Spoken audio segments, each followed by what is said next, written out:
Hello, everyone, and welcome to our final session of the day, History of Medicine, History of the Field. So my name is Leah Samples. I am a PhD candidate in our department, and I will be providing introductions for our panel, and then our own Robbie Aronowitz will be moderating and asking some of the questions. So I'm going to be providing brief introductions so we can go ahead and get into what I hope is a lively and great final discussion.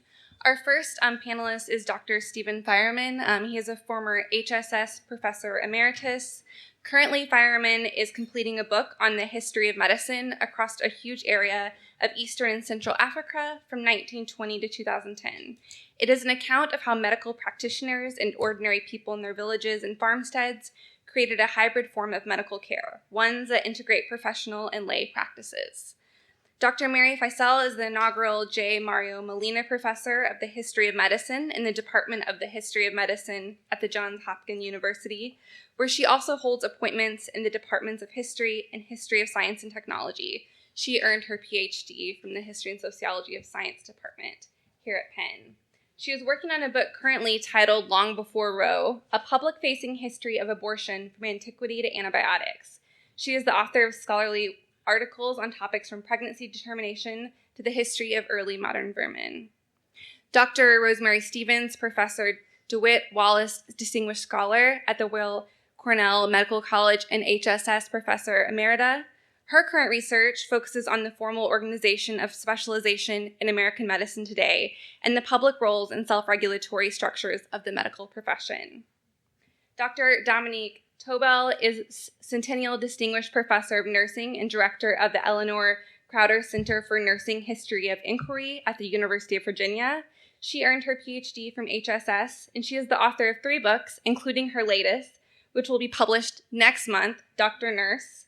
Dr. Nurse analyzes the efforts of American nurses to establish nursing as an academic discipline and nurses as valued researchers in the decades after World War II.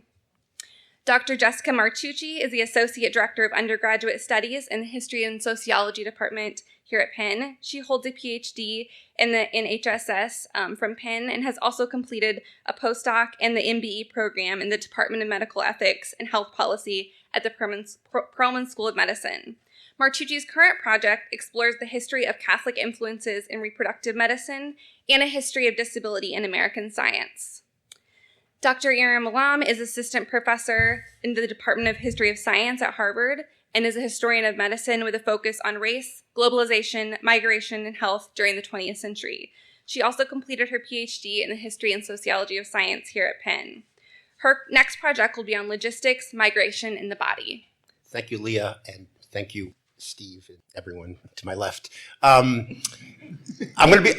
my segue to, I'm going to be short, wherever possible. I think we all know that it's been a long day, and this panel stands between us and a drink.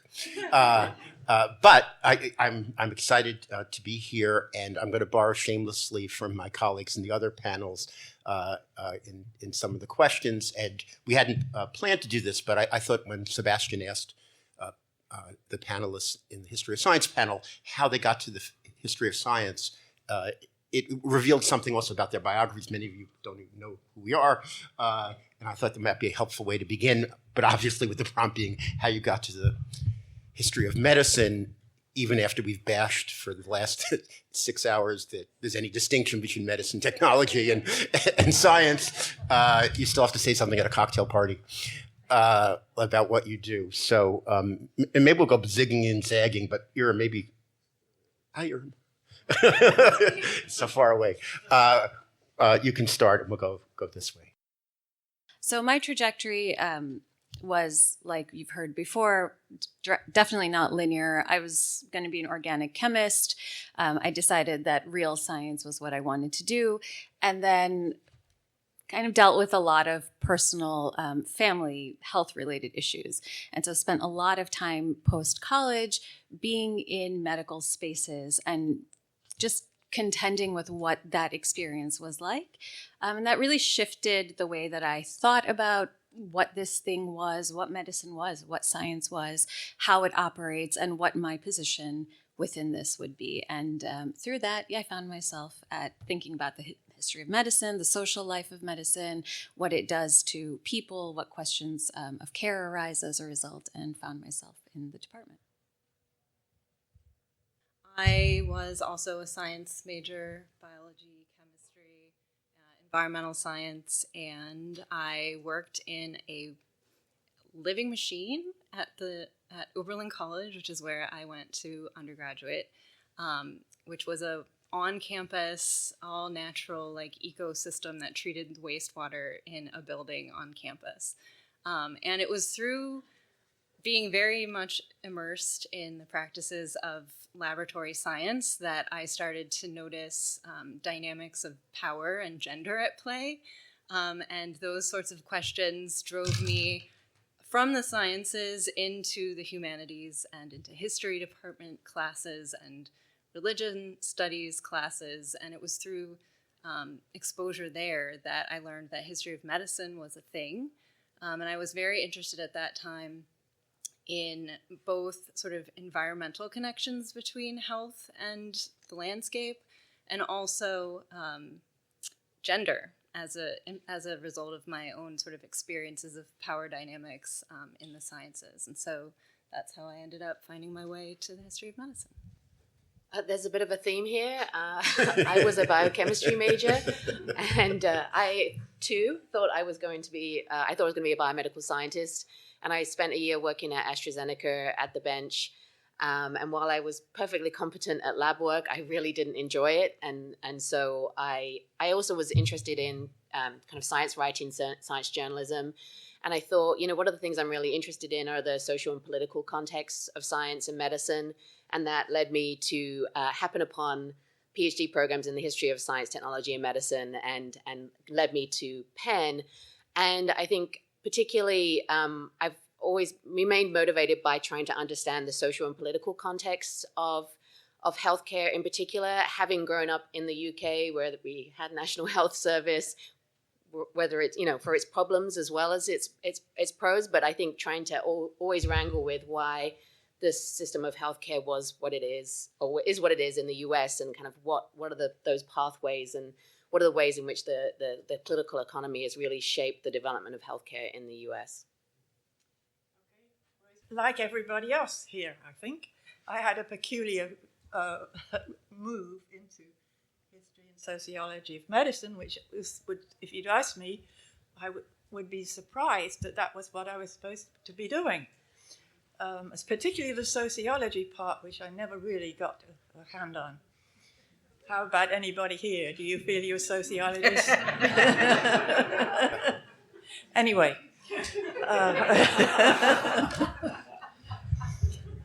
So I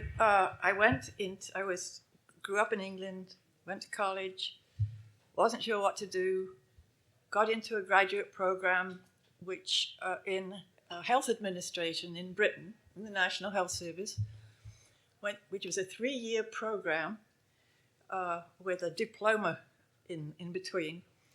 And I came out of that and ran a hospital, a 100-bed hospital in London, which was fun. I mean, it was well-staffed. It was the National Health Service. We didn't have enough money to sort of refix the walls and all that sort of stuff, but the people were great. The patients were happy. And I, for about 6 months, which was about as long as I held this job, because then I got married. What do you do if you were a woman in the 1960s, 50s, 70s? You look forward to being married. So I got married, came over to the United States. I had a 3-year program paid for by the British government in health administration in Britain. And I somehow or other dropped into a fully paid master's degree in public health by the US government. So I felt really loved by 2 major countries. And also guilty, because I had left behind a career in Britain, and I was, I think I was one of the few women who were taken who were in part experimental, because hospital administrators were not supposed to be female at that time, and I was actually rather good at it, even if I say so myself. So my husband, my first husband, my second husband, Jack, is down at the bottom. My first husband was a lawyer, taught at Yale, and had quite a busy travel program up for himself as he moved ahead. So what was I going to do in the United States? Because I moved over to the United States and go back to school. So I went back to school, paid for by the US government, which was very nice, and did a master's degree in public health and then a PhD in public health. Now, you don't seem to notice any history and sociology of medicine in this, but it was there. Seriously, it was there. So, and am I taking too long on this? Keep going. Okay. You know, I was worried about whether I was going to say anything. We all, yes. So We've all been there, Rosemary. Where was I? You finished. You've never been a historian of sociology. You finished your PhD in public health. Thank you. Did I pass the quiz? Yeah. Thank you. Definitely it does. And so I stayed in the United States and had a hospital administration job, which I greatly enjoyed.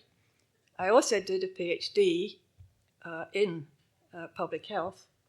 And so I found that then I went on to the faculty in public health. And we were then a husband and wife who was sort of went on the whatever the travel was next for Robert's next job. I had to change. And somehow or other, I morphed into a historian of medicine. Let's just leave it at that. All right, I'm left it at that. Okay, well, I was a Penn undergraduate. I was a history major who was pre-med, and I was a pretty mediocre history major because I didn't like kings and wars and stuff like that. It was only as I got to take little recherche upper-level courses that I kind of hit my stride. But I wasn't good enough to write a history thesis. I didn't make the bar there. I had to, not do that. And the closer I got to med school, the more conflicted I was about that, too. And so I ended up taking a year off and working in a lab because that was what I could do, really, and figure out what was next. I was really committed early modern British social historian. You know, E.P. Thompson and, Keith Thomas were my guiding lodestars. And so I knew what I wanted to do. And my senior year, second semester, I did take Russ Mollitz's History of Medicine survey. I was a dreadful student. I woke up at 8:30 or 8:35, shambled to class with a cup of coffee in my hand, but I loved the class. And I thought, oh, this is a system of belief. This is kind of like witchcraft, but it's medicine. That's really cool. And so I sort of came round to thinking maybe I would be a historian of medicine. And I applied to Penn kind of on a whim, not knowing anything, because it didn't have philosophy in the title. Thank you, Arnold. And I was like, oh, social history, that's what I do. This might work here. And I was the most naive applicant. I interview people now, or even just do that informational, like you were talking, Keith, that little chit-chat like you had with Larry Holmes. They all know so much. I was so clueless. I mean, so clueless. So I'm very grateful that Penn took me, because really, I was just stumbling around. And then once I started grad school, I was like, oh, baby, this is what I'm meant to do. I'm not saying it was all smooth sailing. It wasn't. But, that's how I got here. Well, I think I, with all due respect to Rosemary, I win the prize as having done the fewest relevant studies of anyone in the world. After I had been in the department for a year, in a fit of absence of mind, they elected me as chair of the department. I called up my mother and said, I'm the chair of the Department of History and Sociology of Science. And her response was, can't they make you the chair of something you know something about?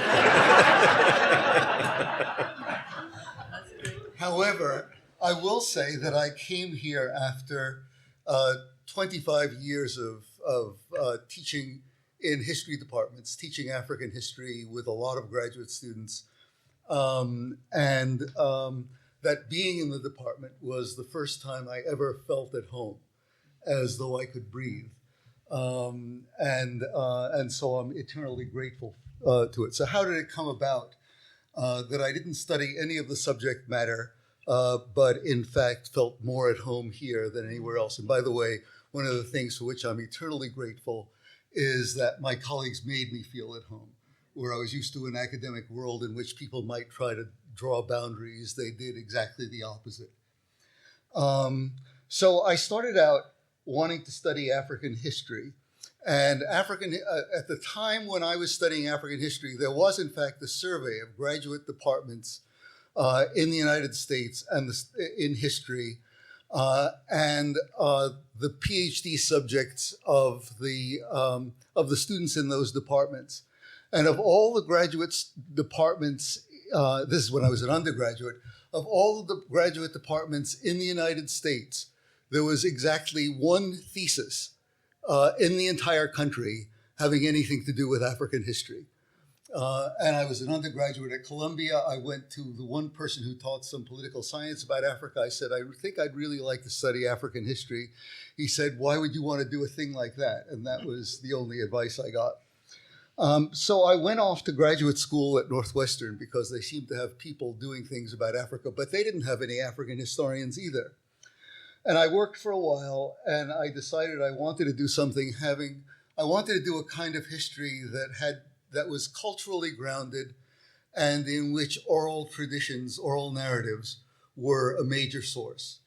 And I knew that I didn't know anything about how to do that, and it would be a disaster if I did that. So I went off to Oxford to the program in social anthropology, did a year there. At the end of the year there, they said, well, we don't usually do this, but you've done a lot of graduate school already. Why don't you do a DPhil?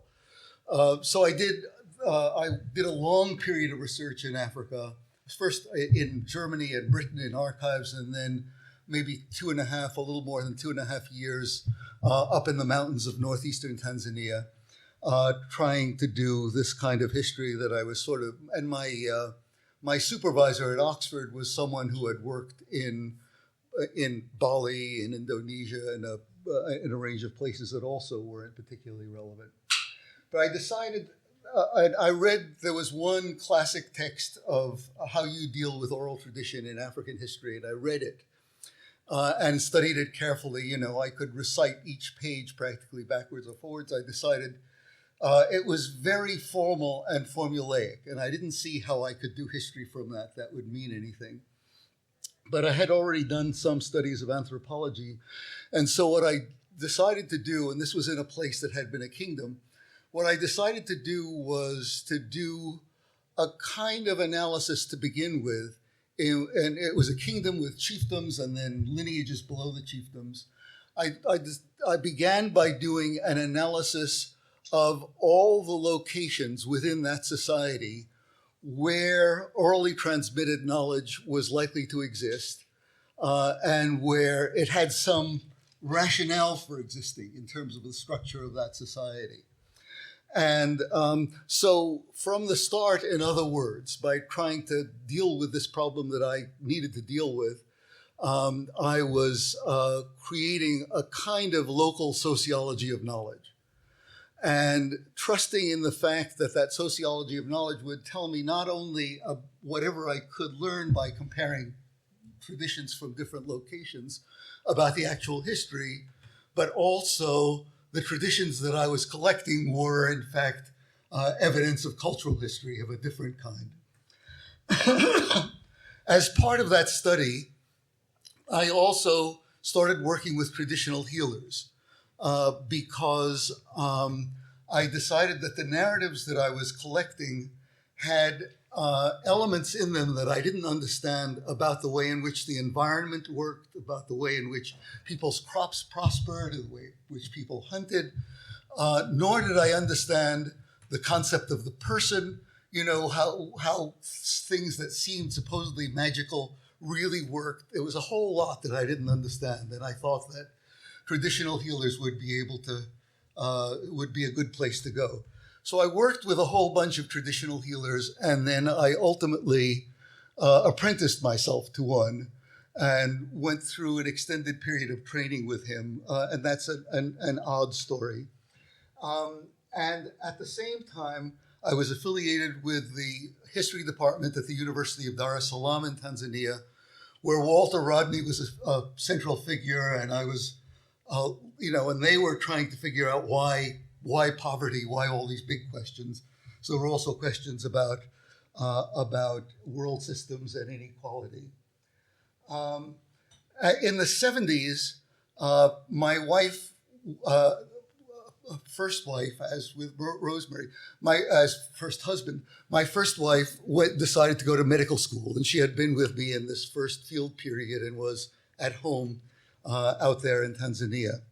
And so when she completed medical school and her first year of residency, we went back to Tanzania together to do a study of, I had social questions that I wanted to answer about the organization of medical care from below. We went to a village near a hospital. She treated patients in the hospital, came out to the village a few times a week. And we did this study, this intensive study together. She was there for a year, I was there for a year, but then we continued for another year and a half afterwards. At a certain point, I gave some papers here at Penn, and Charles Rosenberg decided, wouldn't it be a good idea to have me as a faculty member here at Penn, even though I knew nothing about the subject matter. And so I came and joined the department. And Charles, who was very wise on this, gave me most of a year to figure out what I was doing. And in the first half of the year, I worked on developing how to teach the subject. And also he gave me as an assistant Manisha Lal, who was in South Asian history, so that she and I could work together and I could see how to fit my African history things and her South Asian medicine things together. And then I also co-taught a seminar in history of medicine with Charles, so I could learn that side of things. But the result of all of that, and one other thing about sociology of medicine. In the meanwhile, before all the medical things came to fruition, in 1990, I completed a book called Peasant Intellectuals. And I mention it because of the discussion of worldview this morning. Because what I wanted to do for the place with which I was very familiar and where I knew the language and knew a fair amount about culture, what I wanted to do for that place was to write a history over the past century and a half in which the subject of it was worldview. Why do the rains come when they do? Why is the chief a rainmaker? How does the body work? How do all those things relate to one another? But I wanted to do it not as impersonal worldview, but as contested worldview, in which there were people proposing one proposition or another, in which it got embroiled in politics, it got embroiled in the politics of national independence. And so it was worldview not as anthropological worldview from a distance, but worldview as a contest among many different knowers. And so I'll stop there. I've used more than my share of time. I'll try to be shorter in future things.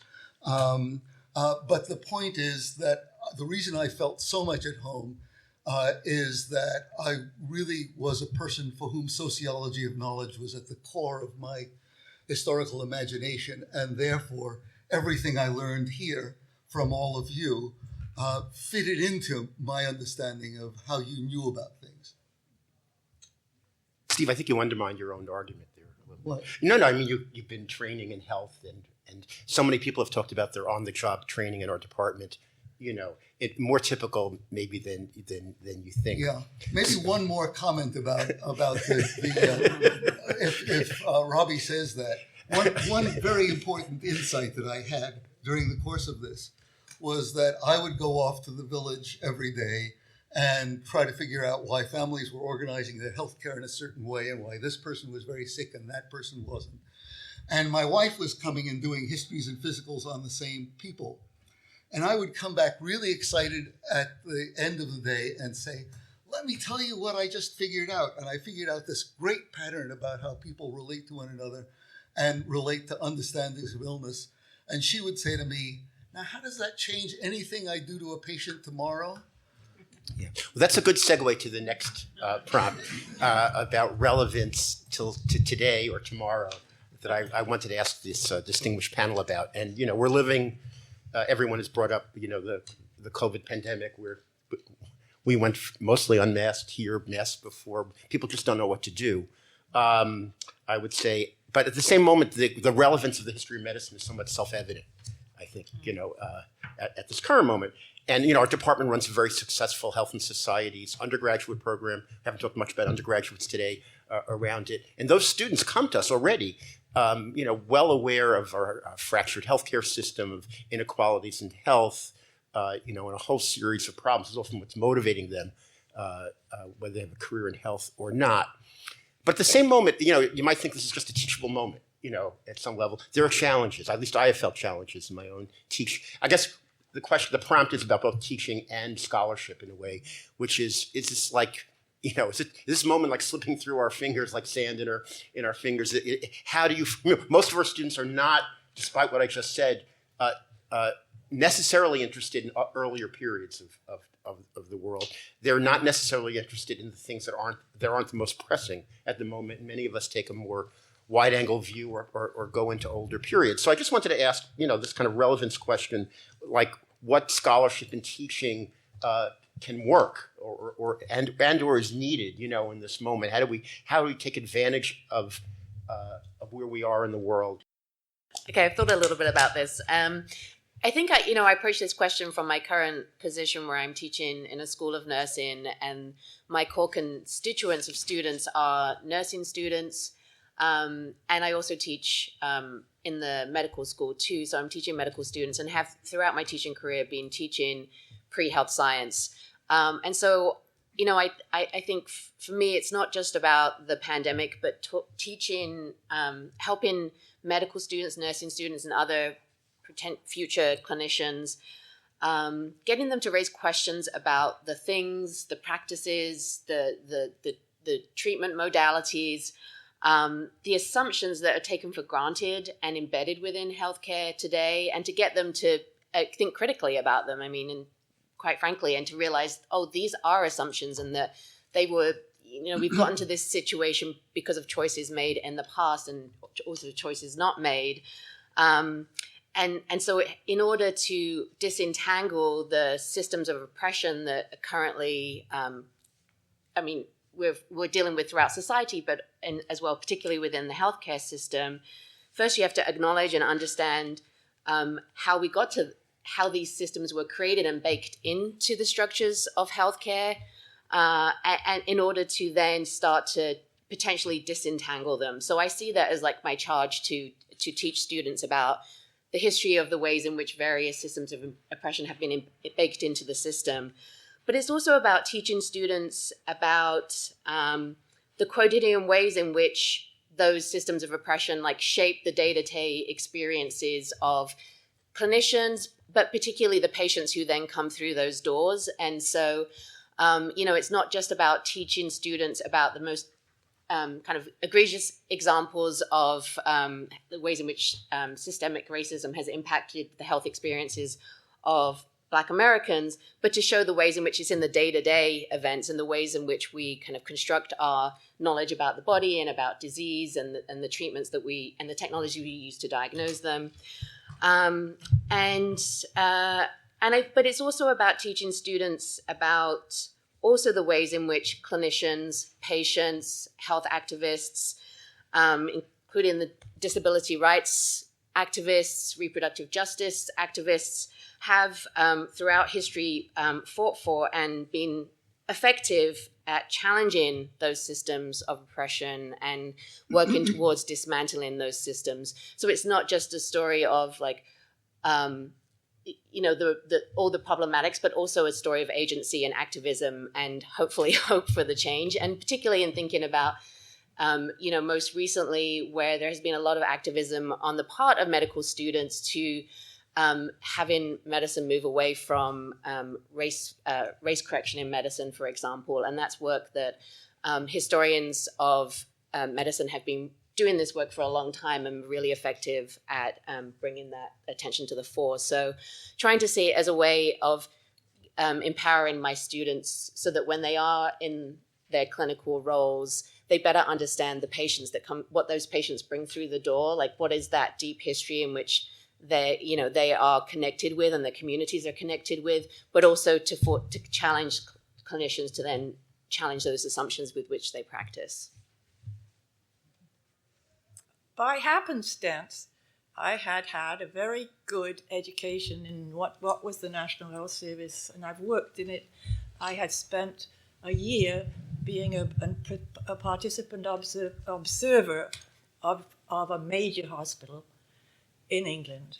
I'd spoken to everybody from, like this was anthropology, but it wasn't called anthropology, it was part of the training. And it was a very, very, very rich experience. I talked to people, obviously everybody, the gardeners, the people who were mending the clothes, went to saw surgical operations, I went to the mortuary, had dinner, had my meals with the medical staff. I got a sort of an amazing education in what a hospital was. And then there was hospitals in the USA. And the basic difference in terms of was a hospital a public institution or was it not a public institution? And public, of course, had totally different meanings. You could have public versus private, so that one is tax supported and the other is not, is in the marketplace. And yet the basic ideas behind hospital administration were totally different in the United States and in Britain, which then had a National Health Service. And so I've spent quite a lot of my career trying to unpack the values, which are organizational values, which are represented in a National Health Service hospital, and they get very bad. There's some things in the newspaper right now about hospitals, how they're being neglected, et cetera, because they're government services. But as was different from the private system in the United States, where money was very important, where advertising was important. They were businesses. And then there's the bigger question, which still needs more looking at. Why in the United States do we not see investment in healthcare as a value in improving the population to its highest possible degree? Do we not want to do that? Why is it still a private service, largely a private service, even with Medicare and Medicaid? So there are big differences. Why does the UK have a totally government-paid healthcare system? And I took one of the courses I took in Britain was how you going back to Victorian times, how there was always a commitment to at least the poor through the poorhouses, and that was after World War II, was extended to a right to healthcare for the whole population. So I've been puzzling about these while at the same time I took as my major topic medical specialization. And again, there's a big difference that it's all laid out in my first book, which is called Medical Practice in Modern England. I think it's 1966. Could that be true? I don't know. It's a long time ago. And to see why the values attached to medical care were so different. And the courses I took in England, that goes all the way back to Victorian times and beyond. There's a lot, and we had a course on history of medicine in Britain. Whereas here there's not been that. There still needs to be more work done on the values associated with medical care in the United States versus other countries, versus Canada also. So I think I should stop again there, and I will probably interrupt again and ask for another extension. Thank you. So when I think about relevance, I think about it in a couple of different ways. So for a long time, I've taught a survey course to undergraduates that's antiquity to about 1700. I still love it. I really enjoy teaching that class. It's almost all pre-meds. And I think for me, one of the sort of the heart of the history of medicine is about an encounter where a sufferer meets a healer in an attempt to remedy some kind of suffering. And I think when I bring that to the class, all of these aspirant pre-meds can relate to that. Like in some ways, I'm talking to them about something that they really care about. But I'm telling them stories about really different healing systems that initially appear to them to be ludicrous. I always wait. I try to wait for week 3 when one of them raises their hand and says, but none of this really worked, right? And I'm like, yes, I know how to hit this out of the ballpark. Let's go to this. But what I'm hoping and what I often can achieve is for them to understand the logics of very different healing systems and to actually appreciate that those are logics. Because what that implies is that we don't have to have it the way it is today, that there are contingent factors that led us to today, and we aren't in fact cast in concrete forever, and that very different healing systems can have powerful logics of their own. So in some ways, my hidden agenda there is really humility, that they think medicine knows it all, and I have news for them. It doesn't. It never has. So I can capture them with the stories, really, and the kind of detail, and the ability to think about healing roles which they themselves aspire to.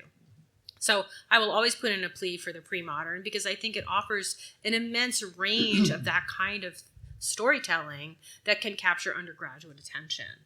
I think there's 2 recent ways in which relevance has come to mean something different to me.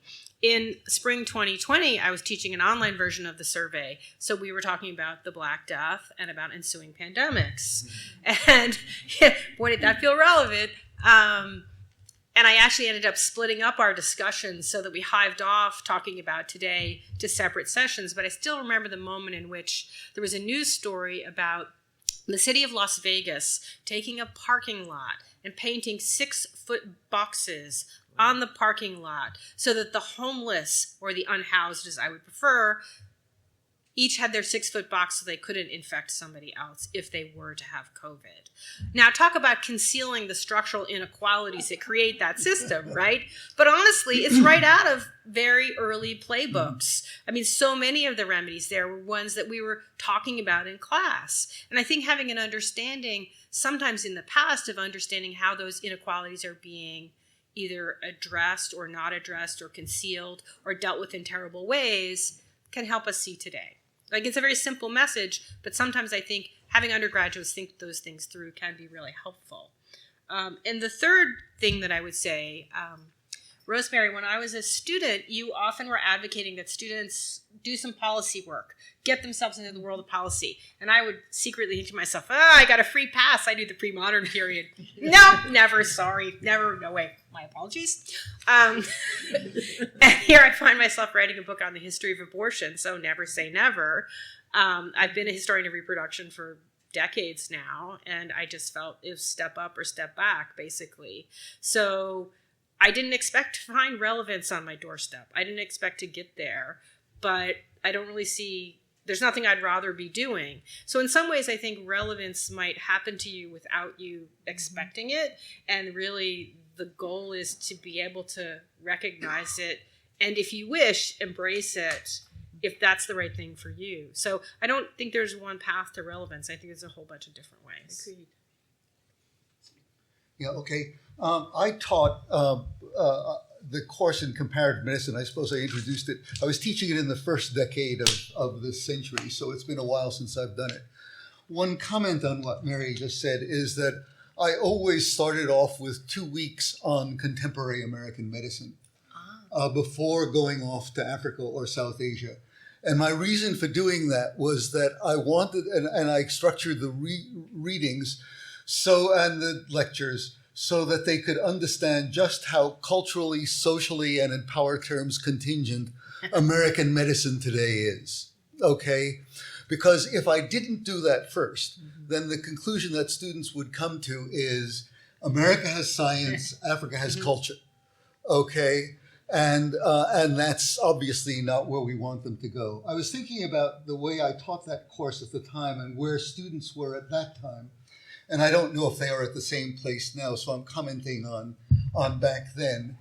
But back then, it was clear that the majority of students in the class, if they were taking it seriously, had the ambition of being technocrats of one kind or another, that they were going to find the way to solve the problem. If this country didn't have the right health system, then we'll figure out how to do a health system that works for them. And in technocracy, you need to know that the medical knowledge that you're arriving at is valid medical knowledge. And since many of them were pre-meds, they were interested in that to begin with anyway.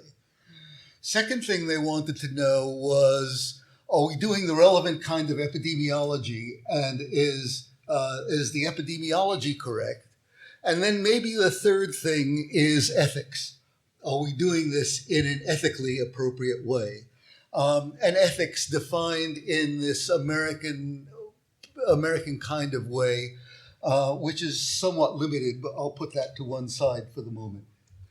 And when I began working on health in East and Central Africa, it became clear, first of all, that there were situations of enormous, monumental, gigantic abuse, okay?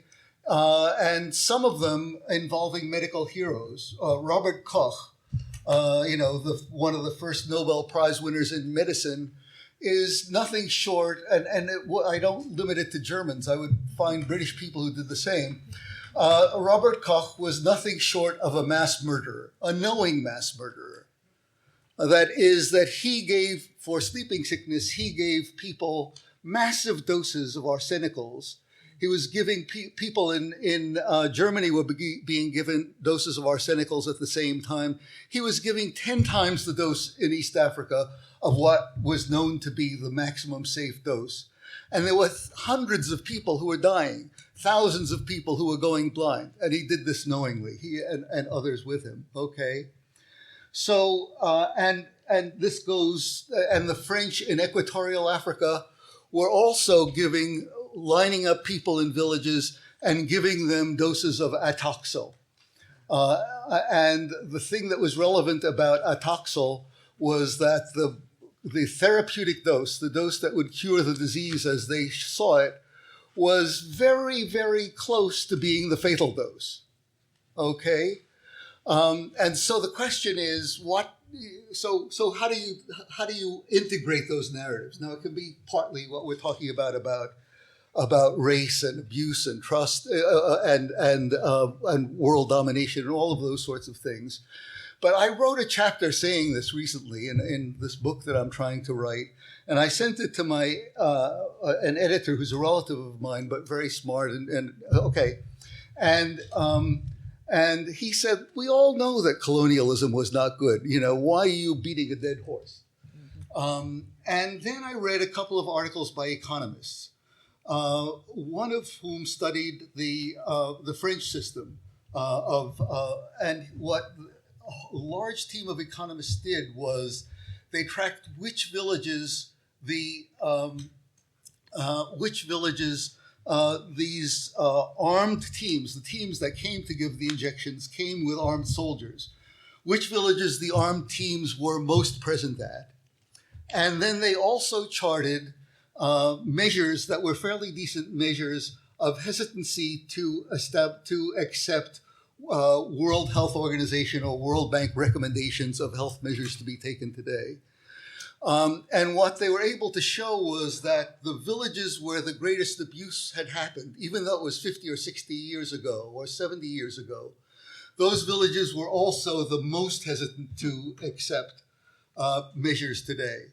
So I would say, I would turn things around for those students and say, ask about trust as a key measure, as opposed to, or in addition to, medical knowledge, epidemiology, ethics, and so on. And then I'll say just one more thing. I know I'm going on a little too long, but I'll be brief.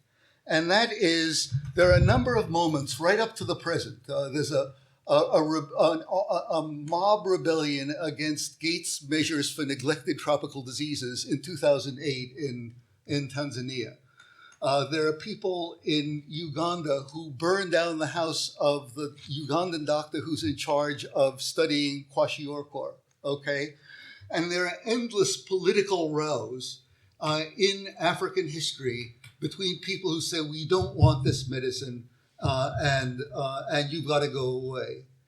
And what is the common element in all of those is that they are saying what you are giving us is not proper care.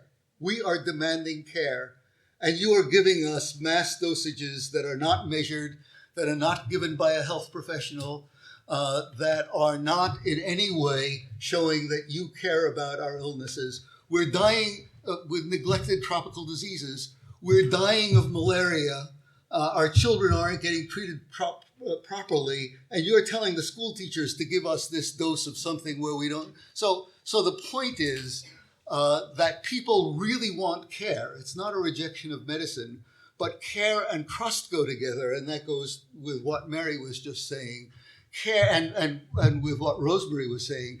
Care and trust go together. Technocratic interventions without care or trust don't do it. And that's what I would be telling the students. One of the things that brought me to the history of medicine was in The Care of Strangers, Charles has a line where he says something about birth, death, and illness are these universal experiences. And I would probably agree with that. I think there are a few other universal statements that I would venture to make in the whole world.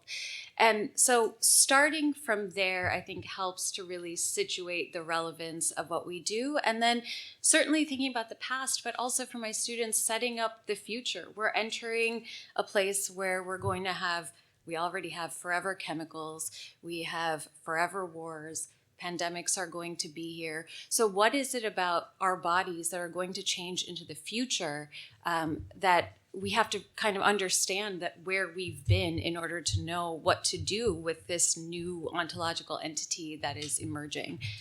So I kind of, start with crisis and just the moment that, the world is burning. What are we going to do with ourselves in that? Just to build a little bit on what Iram and Dominique have said, I think that one thing that I've noticed, so I've taught since 2007, taught here at Penn, and then I've taught at Mississippi State University, and then back here at Penn. And one big change that I've noticed coming back to Penn is that I don't have to explain or convince my students that what we're learning is relevant anymore. I used to have this issue in history of medicine and even history of science courses here with undergraduates to kind of try to get them to care. I don't have to do that work anymore. The students come in already caring, already very concerned about the state of the world. They all know about medical racism. They know about gender discrimination. They want to confront and deal with those issues. And so I think the history of medicine is just very well poised, very well positioned to give them what they are looking for, which are explanations for how we got here and opportunities to identify and intervene in places where there are choices to be made. My students are not at all pessimistic. They're not overwhelmed, and that gives me hope for the future because they come in and they're sort of ready to take on the world, and they remind me of why I went into the history of medicine in the first place, which is that I just think, not to diss the history of science or technology, but that the history of medicine, its relevance sort of speaks for itself to everyone who has a body. We encounter, which is all of us, we encounter the healthcare system. We think about what we're putting in our body. We think about how we're using our body. We think about how our body is doing what we want it to or not doing what we want it to. And we all sort of, whether we want to or not, we have to be a part of a healthcare system. And the students recognize that. I don't have to sell them on it anymore. And In terms of relevance, I think that it's just a matter of sort of paying attention to what you're doing every day, right? Like, it's very easy for my students to find connections between the materials that we learn in, for example, like a history of birth culture and medical technology course. Even though none of my students have given birth, they have been born. They know other people who've given birth. They're interested in learning more about it. They want to go off into the world, maybe some of them as practitioners, others as policymakers, public health experts, and they want to apply the lessons of the history of medicine to what they are seeing in the world. So as for relevance, I think it sort of speaks for itself. Jessica, it's a very uplifting way of thinking about it. Sometimes I see the people who, 10 years later, some specialist in the hospital treating my wife poorly or whatever, and I think that they were once like our health and society students and wonder what we've done, what we could have done better, but I agree with, and I'm heartened by the sentiment. We're taking a lot of time, so maybe we'll have just one last question and try to open this up to the broader panel. And this is like the version of the question. It is the question that Ellie asked and Sebastian asked about, because we are reflecting about ourselves here in our own training and connection to Penn. But just reflecting back, what was going on? Biggest questions in the history of medicine. When you first either entered the department or were graduate students, and what's changed, and what do you think what should be the urgent questions? We're trying to be a little forward thinking here. I would say a couple of things. One and both of them relate to the history of technology. One of them is in my formulation, BD equals BS. That is, if I look at the big data that has been produced in Africa for disease control, I think it's astoundingly awful. What's happening is that the organizations that do the interventions provide the evaluations that evaluate the interventions. And you know what's going to come out of that. I don't want to take time, but I would say there are 4 different ways in which people who are really expert and I'd be happy to give you chapter and verse, in why there's been a decline of malaria deaths among children in Africa, over the past 20 years. And if you look at the published literature, if you look at what the Gates Foundation says, the answer is bed nets. And I can tell you unequivocally that none of the data on bed nets make sense, and that the people putting it together know that it doesn't make sense. And there are other possible explanations. But when it's sort of what I think of as the Bill Clinton effect. There was a New Yorker cartoon in which Bill Clinton, when he was still president, was standing at the window of the White House saying, "Isn't it wonderful that I made the sun come up?" Okay, so when I think about then and now, I'll try to be brief. For me, what a Penn training did was, I combined a committed social history with a sociology of knowledge, and that made all the difference. I mean, Charles was the committed social history of the hospital. I could take that to my world of early modern England and work on the history of the patient. Sociology of knowledge was not what I knew I came for, but it certainly mattered. I spent my first 2 years completely in thrall to Steve Shapen's articles on phrenology, completely in thrall. In some senses, that's what turned into my second book in a very weird way, in the sense of, how people understand their bodies is actually related to like the lives they lead in their culture. Wow, like totally enthralled. And the other sociology of knowledge piece that really mattered to me was taking the symmetrical approach, but putting that onto systems of belief about health and healing. That like the same ways I'm going to explain why, a doctor thinks humoral medicine works is going to be why the wise woman decides to take the herb, whatever, to stereotype early modern medicine. So that powerful combination of social history and sociology of knowledge, gave me a lot of traction. And that's what I see sort of where I was, at least in terms of then. In terms of now, in some ways, I'm like, what Gabrielle said, really? The shorthand. I think we have a tremendous amount of work to do to think about how medicine and inequalities of many kinds, inequalities that are writ onto and off of and inhabited in bodies in lived experience as the result of that. That's part of our remit. I don't mean everyone should be doing that. I think that would be, like reductive. But I think that's one of the big tasks that lie in front of us, because our remit is the body. And so much of those forms of inequality are experienced and lived through the body that I want to see really serious consideration continue. We already have it. We have really rich work, but more of the same. So that plus what Gabrielle said is sort of where I think we are now. I think it's very important to continue these kinds of discussions and debates. Just to illustrate this in one way, in the 1990s, I became Dean of Arts and Sciences. And I went to a kind of horrifying meeting with the heads of the other schools at Penn. And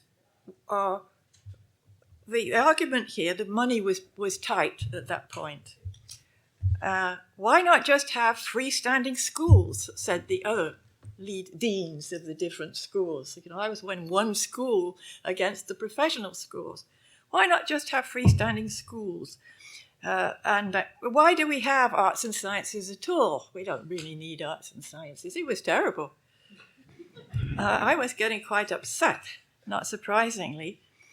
And eventually they asked me, well, what is arts and sciences for?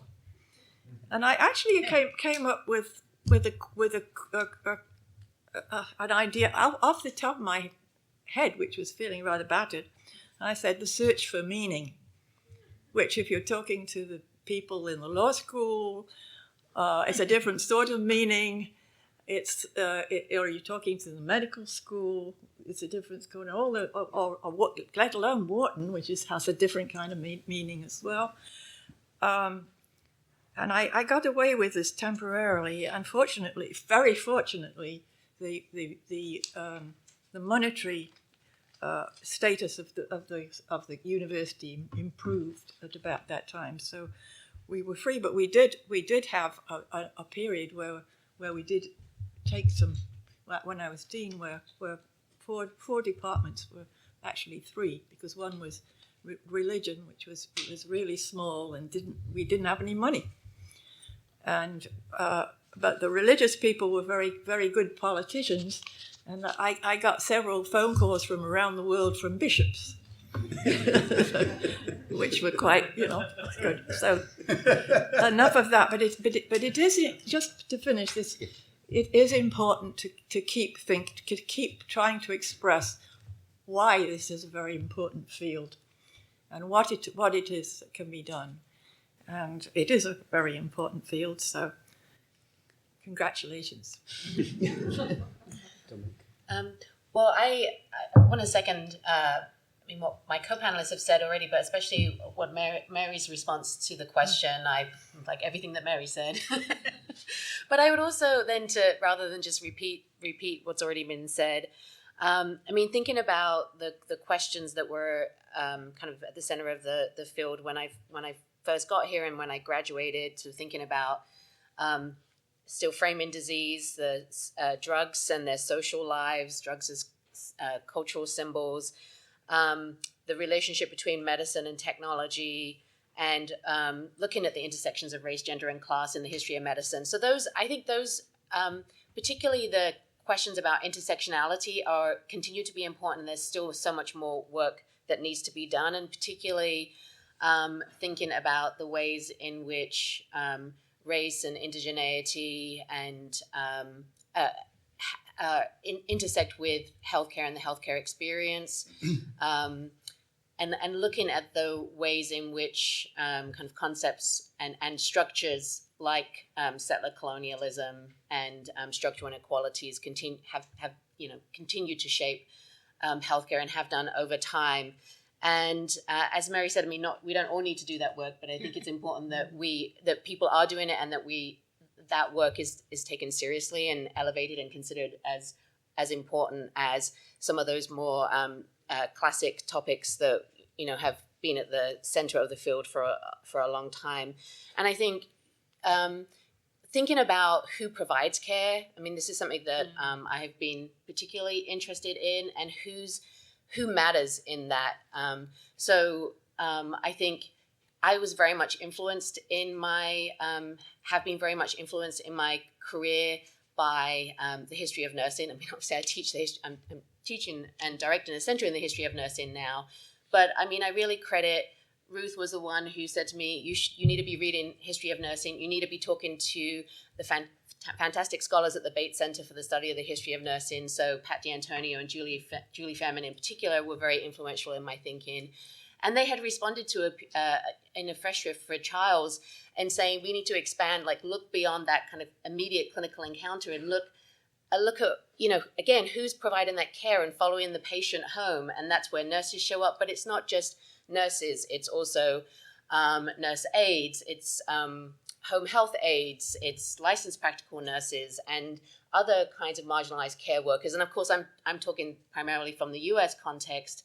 But I think that's all the more important and urgent now that we absolutely pay attention to who's providing care and to hold those caregivers and the knowledge that they carry with them, their ways of knowing and healing are as at least as important as the physicians that we've kind of lifted up for a long time in the history of medicine. I mean, I still, as someone who studies both the history of medicine and the history of nursing, I still have to justify why we should pay attention to what nurses do. Which is pretty shocking given that nurses are the largest segment of the healthcare workforce, and they spend the most time with patients, and any one nurse can do a diversity of different roles, but it's still the fact that you have to justify why you're not studying physicians, and so I just kind of see that as an urgent call because so much of the care is taking place at the patient's bedside, in their homes, in their communities. And so that's where I see kind of urgent questions continuing. Great, yeah, I agree with everything Dominique said. So when I was in graduate school, it was 2005 to 2011, and I've blocked a lot of it out, I'm not gonna lie. But I do remember being very interested in all of the work that had been done sort of in the 90s, which we were reading in graduate seminars, that had really been a response to the call to do sort of history from below and to look at patient experiences in the history of medicine, and the sort of history of the body literature that had somewhat grown out of that. And so I was very interested in these conversations that were happening at the time about the lived and material experience of the body. And I recall being very influenced by Convery Valentius's book, The Health of the Country, and thinking about the body as something that could be more than just culturally experienced, but also could be different depending on the environment and the landscape and how one understood those things. And just thinking about looking at, like, I was very interested, and I don't know if anyone else was at the time, but I was very interested in looking at the sort of stories of continuity in the history of medicine. And I think that has always been I think that continues to be an important part of what the history of medicine can do, because these are stories that often fall out of the sort of progress, they counteract the progress narratives that are so easy to fall into, especially when we're talking about medicine. That is one thing that, students continue to need help, complicating this idea that things, we know better now, and now we have X, Y, and Z, and back then they didn't know it. And, you're always having to sort of push back against that. But I think when you can look at stories about continuity and the relationship between people's bodies and their environment, it's one of those spaces where you can do that. I think that continues to be an important thing that I took from that era and that I think continues to have relevance today. And then in terms of other big questions, towards the end of my time and the program, Beth Linker joined and started to bring disability studies into my experience.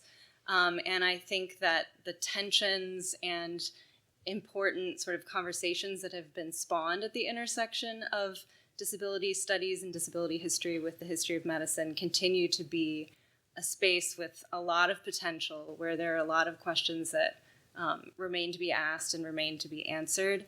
And I think that in light of the pandemic and the emergence of long COVID, this is again a spot where historians of medicine have a long history of being able to intervene in these kinds of conversations. So for the sake of time, I will say their answers to the then question. And for the now question, I think there's a conversation about methods that's really important and emerging. So is there something called decolonial? If so, what does that look like? Is there a post-colonial? Is there a post-colonial? Is there a neo-colonial, et cetera? And can we practice those things? Where do we look to practice those things? What do we draw into these kinds of conversations? And do they end up allowing for some of these questions that you all have raised in the now to emerge? And I will end there. So we have time for, one or two, maybe three questions or something. So. Yeah, so I'm struck with the difference in tone between the three panels we've had today, right? So the first one on history of science, there was a lot of, Penn special tradition, you can spot Penn people, we do good stuff. The history of technology was kind of angstful and very preoccupied with the connection between the history of technology and the history of science and all the things that we haven't done about slavery and kind of a bit of an existential crisis and the failure to engage kind of meta-level concerns about the viability of telling different kinds of narratives and a hope that there might be a different way of doing it, but not a feeling that one had been found. And then this panel, you've sounded confident. You've been talking about how you've got tools that work. You've engaged with policy things. You're talking about actual recognizable human experiences. And in a way, the tone of the panels has been much more focused on out in the world and doing things, right, versus the more kind of self-regarding elements. So I wonder, is that something to do with the difference between the history of medicine and the other two fields, or is it just a happy coincidence of the people who are on the panel? Anyone want to take a stab at this? No. Thank you. Happy, content, but silent. Keith, do you want to answer it, Keith? I don't know. I don't want to answer it, but I had a similar question about the relationship between this panel and the others, which I might frame a little differently, but maybe aiming at the same outcome. And that is, it's possible if you listen to the three panels to have a sense of distinct conversations that have grown out of the HSS experience. And in some ways, it reflects the fact that we have migrated into different professional organizations, SHOT, HSS, and the AAHM, where the conversations tend to be different. But I've always thought of myself, even as a historian of medicine, as still doing history of technology and history of science. And maybe in two ways. When Steve talked about big data equaling BS, there's a perspective that engages with the kinds of questions we ask about science in relationship to medicine, in relationship to health. And so one question was, do you think of yourselves as doing history of science? And if so, why? And if so, why not? But the other is, how do you think about technology in the context of doing history of medicine? And I'll give you one anecdote, which is when I first started teaching in the medical school, I offered an article about how it is that introducing fetal heart monitors into birth situations changes the logic of medical decision-making and increases the number of C-sections. And when I asked medical students to think about this, it was an exercise in thinking about the sociology of medical decision-making, but they regarded this as a sign that I was a Luddite, that I didn't believe in technology. Similarly, and I'll call out Chris Feutner, when I assigned an article of his about how insulin had helped to transform diabetes into an acute illness into, over the course of the 20th century, a chronic illness, they thought that he was a Luddite and that he was a naysayer. And I had to explain that this person this is actually what happened in history. It's not an ideological position. So I guess I'm asking about how it is in history of medicine. Sometimes these technology and science questions, they drop out in favor of highlighting, care and health, and rightfully so, because health ends up being a kind of a way in which we go beyond the practitioner and think about patients and people's experiences. But for the sake of the conference, how does technology and science figure in the work you think history of medicine has done and ought to do? Long question, I'm sorry, but same general idea. And I want to seriously, Tom, thanks for your question. And Keith, great. I really appreciate that question. And I think even in response to my first question, how did I become a historian of medicine? I never really kind of identified as a historian of medicine. I was always a historian of science, technology, and medicine. And it was really after I got a position in the program in the history of medicine, I was like, well, I guess I should identify as a historian of medicine. Institutionally shaped in that way. But so to Keith, your question, I definitely try to keep science and technology in conversation with the work that I do around healthcare. And I definitely draw upon, and bringing in, looking at those intersections, particularly between medicine and technology in the teaching that I do. But I think, just a way to answer this is even in my most recent book about changes in nursing after World War II and looking at how nurses constructed a science of nursing, were engaged in an epistemological and political project to establish themselves as valued faculty within the post-war research university and academic health centers. The questions that I ended up asking were as much about the history of science as they were about the history of nursing and healthcare, because I actually had to go back to the historiography of gender and science and feminist science studies. I had to re-engage with, read the history of engineering and the history of computing, which were really important because engineering and computer science and psychology were also engaged in this academization project in these middle decades of the post-World War II period. So actually what I very much find my latest book is as much about the history of science as it is about the history of nursing, and it's about history of the research university too, which are all questions that came out of the classes I took with Rob, with Susan, and as well as the classes I took with Rosemary and Ruth, they've all been influential and shaped the kinds of questions that I engage with today. So I definitely would still identify myself on that trifecta. Yeah. Two very brief anecdotes and then one generalization. The one very brief anecdote is one of the reasons malaria deaths have gone down is because there are rapid diagnostic tests where previously the diagnosis of malaria was fever, period. Okay. So as soon as you have rapid diagnostic tests, then you have fewer people with malaria. Number two, in Mulago Hospital, Uganda's main teaching hospital, at a certain point in the past 20 years, when and maybe until today, when you wanted to monitor a drug being given to a patient through an intravenous drip, you allowed that patient to have one additional relative come into the hospital to watch the drip, okay? With the relative then taking the place of the mechanical monitor or the electronic monitor. And that leads to the more general point, which is that if you see in this context that I know, which is, one of the poorer parts of the world, if you ask what is the socio-technical system, and that's where the technology comes in.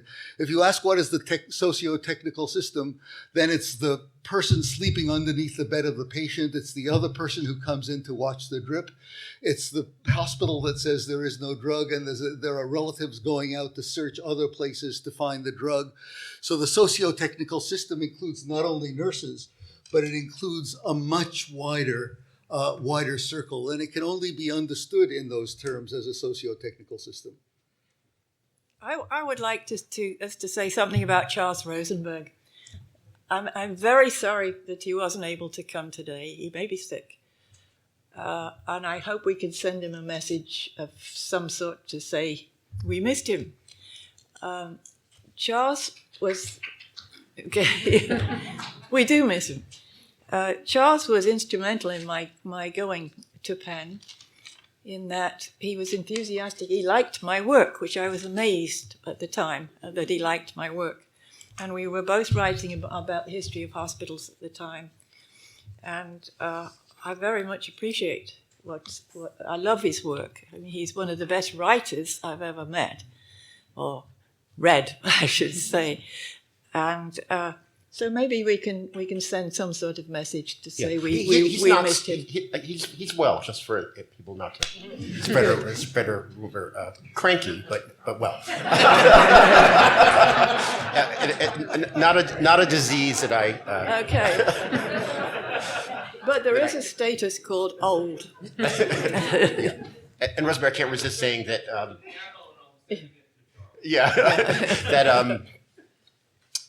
I was a confused doctor, like stumbled into one of Charles's histories when I was a postdoc here, and got some encouragement, but of a very Rosenbergian sort way. I wrote this paper. It eventually got published, and Charles helped me a lot. And he said, not bad for a doctor.